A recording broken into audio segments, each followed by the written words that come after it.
ফিলিস্তিনের গাজায় ৮ মাসের বেশি সময় ধরে চলছে ইসরায়েলি তাণ্ডব। ফিলিস্তিনের স্বাধীনতাকামী সশস্ত্র সংগঠন হামাস নির্মূলে গত অক্টোবর তারা হামলা শুরু করে। তবে যে টার্গেট নিয়ে ইসরায়েলি সেনাবাহিনী অভিযান শুরু করেছিল তাতে কোনো লাভ হয়নি।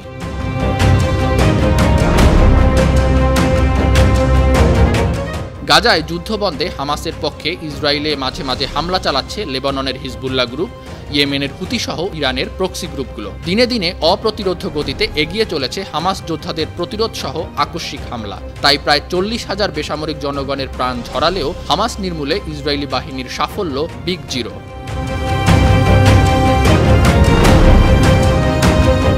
গাজায় চলা আগ্রাসনের মাঝে লেবাননের সশস্ত্র সংগঠন হিজবুল্লাহর সঙ্গে উত্তেজনায় জড়িয়েছে ইসরায়েল। লেবানন সীমান্তে দুই পক্ষের মধ্যে পাল্টাপাল্টি হামলারও ঘটনা ঘটেছে। হিজবুল্লাহ এখন হামাসের চেয়েও বড় বিপদের কারণ হয়ে উঠেছে ইসরায়েলের কাছে। তাই সশস্ত্র হিজবুল্লাহকে শায়েস্তা করতে লেবাননে হামলার অনুমোদন দিয়েছে প্রধানমন্ত্রী বেনিয়ামিন নেতানিয়াহু।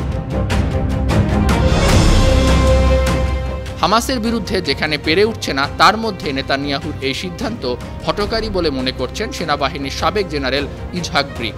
তার মতে লেবাননের সশস্ত্র গোষ্ঠী হিজবুল্লাহর বিরুদ্ধে সর্বাত্মক যুদ্ধ হবে ইসরায়েলের জন্য একটি সম্মিলিত আত্মহত্যা। ইসরায়েলি ভূমি রক্ষায় ড্রোন, রকেট এবং ক্ষেপণাস্ত্র হামলা বন্ধে আয়রন ডোম কার্যত ব্যর্থ হয়েছে বলেও স্বীকার করেন এই জেনারেল।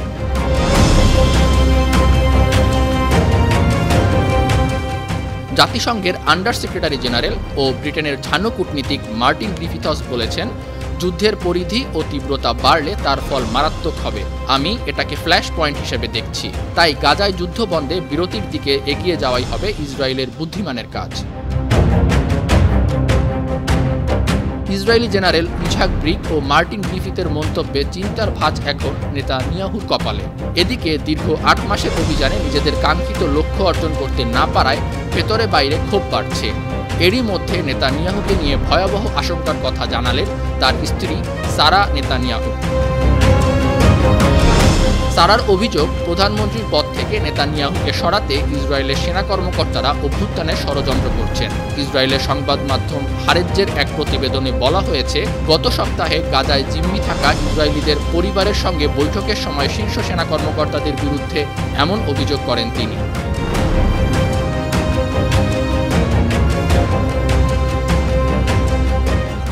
ইসরায়েলের এমন বাস্তবতায় দেশটিকে সতর্ক করেছে দুই মিত্র দেশ যুক্তরাষ্ট্র ও জার্মানি। বার্লিন ও ওয়াশিংটন জানিয়েছে, যুদ্ধ আরও প্রসারিত হলে তেল আবিবের ফল কি হবে তা নিয়ে তারা উদ্বিগ্ন। অন্যদিকে লেবাননকে সমর্থন করে তুরস্ক আঞ্চলিক শক্তিগুলোর কাছে আবেদন জানিয়েছে তারাও যেন একইভাবে লেবাননের পাশে দাঁড়ায়।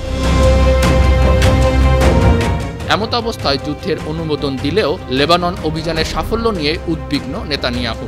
রয়েছে ঘরে বাইরের চাপ, শঙ্কা রয়েছে ক্ষমতাচ্যুত হওয়ার। প্রধান মিত্র দেশগুলোর থেকেও পাচ্ছেন না ভরসা। কি করবেন এখন মধ্যপ্রাচ্যে নিজেদের বাগ মনে করা দেশটির প্রধানমন্ত্রী? News desk, 52 TV.